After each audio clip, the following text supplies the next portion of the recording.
কি হবে টাকা পয়সা জমাইয়া, কি হবে টাকা পয়সা দিয়া, একদিন তো মরেই যাবো, এসব দেখে যেতে হবে। চ্যানেলে নাসরিন টানেল লিমিটেড, টানেলে ঢুকে গেছি। হাই হাই আল্লাহ, ধুলাই রাম সীতা সব একখান হয়ে গেছে আমার।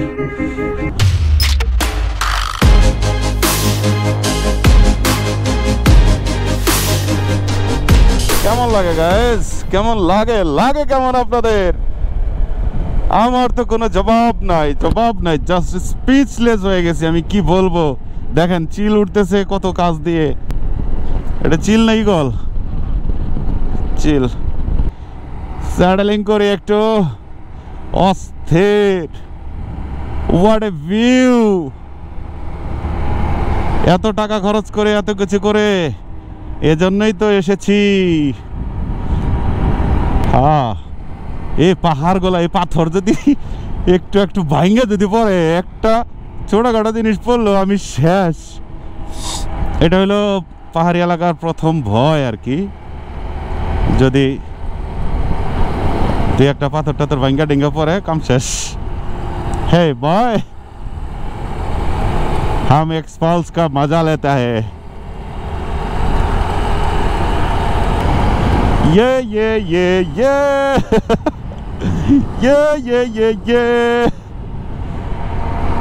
রাস্তাগুলো কত সুন্দর, কত চিন্তা ভাবনা করছিলাম যে এইসব রাস্তা দিয়ে যখন যাব, এইটা বলবো, সেটা বলবো, হ্যাঁ বলবো, তেলে বলবো, সব ভুলে গেছি, কিচ্ছু মনে নাই। এই থ্রোয়িং দেবো, সেই থ্রোয়িং দেবো, কত কত পরিকল্পনা। আমার বকবকানি কি শুনবেন? ভিউ দেখেন ভাই, ভিউ দেখেন। কি হবে টাকা পয়সা জমাইয়া, কি হবে টাকা পয়সা দিয়া, একদিন তো মরেই যাবো, এসব দেখে যেতে হবে। অফরোডিং এসে পড়ছে, আমরা একটু অফরোডিং করবো এখন। হিমালয়ান ভাইয়েরা নিয়ে চলে আসছে, সাবধানে দুপ করে এরকম অফরোডিং চলে আসবে। এক্সাইটমেন্ট বেশি দেখাইতে গিয়া দেখা যাবে যে একটা ঝামেলা হয়ে গেছে। Be careful all every time. National highway authority of India welcome you. Bike के लिए यहाँ पे नहीं टोल देने पड़ेगा। And channel Nasreen tunnel limited, बहुत देखेছি এরকম টানেল। আমার গোপ্রোর ব্যাটারি মারাত্মক রকম ঝামেলা করতেছে। আল্লাহ, এই ভিডিওটা যেন হয়। টানেলে ঢুকে গেছি। এটা তো লম্বা একটা টানেল, অর্থাৎ মূল বিষয়টা হলো এই টানেলটা হওয়ার আগে মূলত আসলে ব্যাপারটা হলো যে ইয়া করা লাগতো, অনেক ঘুরে ফিরে তারপরে যাওয়া লাগতো। পাহাড়ের ভিতর দিয়ে এই টানেলটা করে দেওয়ার কারণে রাস্তা অনেক শর্ট হয়ে গেছে। আর মজার ব্যাপার হলো যে এই টানেলে ঢুকতেও আমাদের টোল দেওয়া লাগলো না। টানেলটা অনেক বড়। হ্যালো গাইস, আমরা চ্যানেল নাসরিন যে টানেলটা, সেই টানেলটা পার হয়ে গেছি। আর সামনের ভিউটা দেখেন, জাস্ট অসাধারণ অসাধারণ। এই যে চ্যানেল নাসরিন টানেলের ভিতরে জীবনের প্রথম ঢোকার একটা অভিজ্ঞতা হলো, যেটা অসাধারণ একটা অভিজ্ঞতা ছিল। আর এখন এই পাশে দাঁড়িয়ে আছি। টানেলের ভিতরে আসলে একরকম ওয়েদার, বাইরে আর একরকম ওয়েদার। आकाशटा देखें भाई, फीदा। ये तो अभी शुरू हुआ है, अभी बहुत कुछ बाकी है। देखते रहो एंड पेज पे फॉलो करना एंड यूट्यूब चैनल पे सब्सक्राइब करना। रेडी हो गया ना? এখন আরো 100 কিলোমিটার প্লাস আছে আমাদের গন্তব্যে পৌঁছাতে। দেখা যাক কতটুকু সময় লাগে, আল্লাহ ভরসা। ধীরে ধীরে পাহাড়ের অনেক উপরে উঠেছিলাম, এখন আস্তে আস্তে আবার পাহাড় থেকে নিচের দিকে নামছি। মানে একটু আগে একটা ট্রাক এমনভাবে আমাদেরকে ধুলাটা দিছে, ও আমরা গত 3-4 দিনে রাইড করে যেইটুকু গান্দা না হয়েছি, আজকে 2 মিনিটে তা হয়ে গেছি। উত্তেজনা প্রতিটা মুহূর্তে কাজ করতেছে এবং এত বেশি কেয়ারফুল থাকা লাগতেছে যে মুহূর্তের ভিতরে যে কোনো কিছু ঘটে যেতে পারে।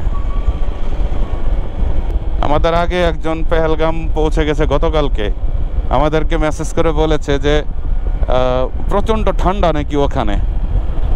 তো আছেই হইলো আর মাত্র 100 কিলোমিটার ঠান্ডার, কিন্তু এখনও কোনো ভাবারটা বুঝতেছি না, এখন পর্যন্ত গরম। আমি এই যে লং গ্লাভস পরেছি আসলে ঠান্ডার জন্যই, যে হঠাৎ করে ঠান্ডা লাগবে, কিন্তু এখন পর্যন্ত গরম। আমাদের দেশীয় ধুলা সেগুলো তো মোটামুটি একটু লাগলে উইরা মুইরা জায়গা, বাট এই ধুলাগুলো একবারে শরীরের সাথে আষ্টে পৃষ্ঠে লেগে থাকে। আর আমাদের riding pant, riding jacket, hand gloves, এগুলা এমন এমন জিনিস যেগুলোর মধ্যে আসলে এই জাতীয় ভারী ধুলা লাগলে না ধোয়া পর্যন্ত এটা ছুটবে না। আমরা ওই মন মানসিকতা নিয়েই আসছি যে আমাদের এই কাপড় চোপড়গুলা ড্রেস কালার হয়ে যাবে, বাড়ি নিয়ে মোটামুটি 1 কেজি সার্ফ এক্সেল দিয়ে ধুইতে হবো। আমার বউর অনেক কষ্ট হবে না, এগুলো আমিই ধুবো ইনশাল্লাহ। দেখা যাক, তো দেখতে থাকুন, সাথে থাকুন, একটু রাস্তাটা কভার করে নেই। ওই উঁচায়, কত উঁচায় বাড়িঘর দেখেন, হায় হায় সুবহানাল্লাহ, আল্লাহু আকবার। কি পরিমাণ উঁচায় বাড়িঘর রে ভাই, ওই জায়গা থেকে এইদিকে তাকাইলে তো সেই লাগবে, সেই অস্থির লাগবে।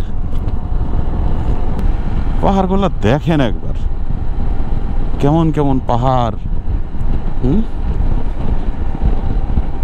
আল্লাহ পাক দুনিয়া কিভাবে সৃষ্টি করছে, তিনি ছাড়া কি সম্ভব ছিল এগুলা অন্য কারো পক্ষে করা? আল্লাহু আকবার। এই নিচ দিয়ে একটা নদী বয়ে গেছে, আমরা এই নদীর পাশ দিয়েই যাচ্ছি। জানি না, ম্যাপ থাকলে হয়তো বলে দিতে পারতাম এটা কোন নদী, কিন্তু আমরা এখনও পাহাড় থেকে নামছি তো নামছি। 15 মিনিটেরও বেশি সময় হয়ে গেছে আমরা নামতেছি। ভিডিওগুলো একটু লং হতে পারে, বড় হতে পারে, ধৈর্য সহকারে দেখবেন, অনেক কিছু দেখতে পারবেন এবং অনেক কিছু জানতে পারবেন। আল্লাহু আকবার। ওমা, এটা উক্তা হ্যাঁ, হায় হায়, ডরাইছি। আমরা একটা খরস্রোতা নদীর উপরে একটা ব্রিজ ছিল, সেটা পার হলাম। আসলে গোপ্রোর ব্যাটারি ব্যাকআপ আমাকে কেমনে দিবে বলেন? আমি একটু করে বন্ধ করি, আবার অমনি আর একটা ঘটনা ঘটে। একটু আগে পাহাড় থেকে গড়ায় পাথর পড়তেছিল। এই যে নদীটা, এই নদীটার কথা বললাম, এটা খরস্রোতা একটা নদী। ও সামনে এরকম ভিডিও অনেক পাবেন। পাথর পড়তেছিল, আমি তো ভয় পেয়ে গেছি। হায় হায়, ইয়াসে कहाँ पे? इधर पे। वहाँ से रोड ब्लॉक है।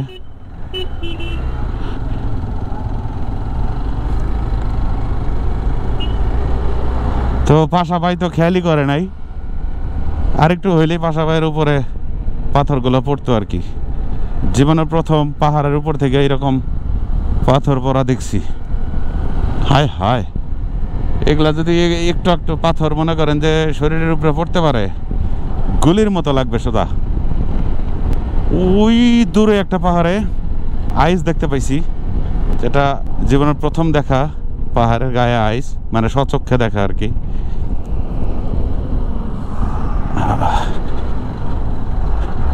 অফরোডিং তো কেবল শুরু, আরো কত করতে হবে। আল্লাহু আকবার। ইঞ্জিন ব্রেকের উপরে বাইক চালাচ্ছি, এরকম জায়গায় অনেক সময় ব্রেক প্যাড গরম হয়ে যায়। ব্রেক প্যাড গরম হয়ে যাওয়ার কারণে অনেক সময় এবিএস মিসিং করে। ডাউনহিল আপহিলে এটা বেশি হয়, জানি না হায়ার সিসি বাইকে কেমন হয়, তারপরেও সাবধানে চলাফেরা করছি আর কি। এদিক সেদিক তাকাইতেই ভয় করতেছে। একদিকে মনে হইতেছে যে পাহাড় থেকে পাথরটা ইয়া মাথার উপরে পড়বো, আল্লাহ রে। আরেকদিকে এত সুন্দর ভিউ, একটা নদীর ওই পাশ দিয়ে রাস্তা, এই পাশ দিয়ে রাস্তা, আবার আঁকা বাঁকা। এরপরে আবার আপনাকে লোকে কথা কইতেছি, এত কষ্ট করার পরেও যদি আপনারা পেজ ফলো না করেন এবং লাইক না করেন, ভিডিওগুলো শেয়ার না করেন, ইউটিউব চ্যানেলটাকে সাবস্ক্রাইব না করেন, তাহলে দুঃখ রাখার জায়গা নেই। না করলে নাই, আপনাকে এত জোরাজোরি করতে পারবো না। আর 2-4 বার কমো। ওই যে গায়েস দেখছেন পাহাড়ের উপরে সাদা সাদা দেয়া যায়। ওই যে দেখেন আমরা ঠান্ডা এলাকার কাছাকাছি, মানে বুঝতে পারতেছি যে পেহেলগাম গিয়ে আমাদের মোটামুটি আজকে রাতে খেতা কম্বল গায়ে দিয়া ঘুমান লাগবো, যদি যাওয়ার মতো তৌফিক আল্লাহ দেয়।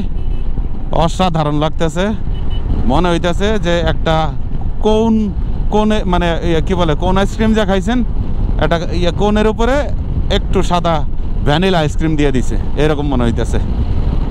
অসাধারণ মিল্কশেক। ওরে দোলা রে ভাই, কাউচি আছে রাস্তায়, মিল্কশেক কি খামু রে ভাই, আমি তো ধোলা শেক খাচ্ছি। অফরোডিং কমিউনিকেটর আসলে দারুণ একটা কাজের জিনিস।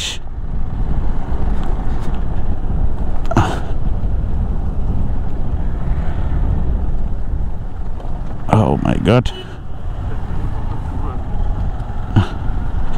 আরে ভাই, দুই দিক দিয়ে দুই গাড়ি ঢুকাইও না।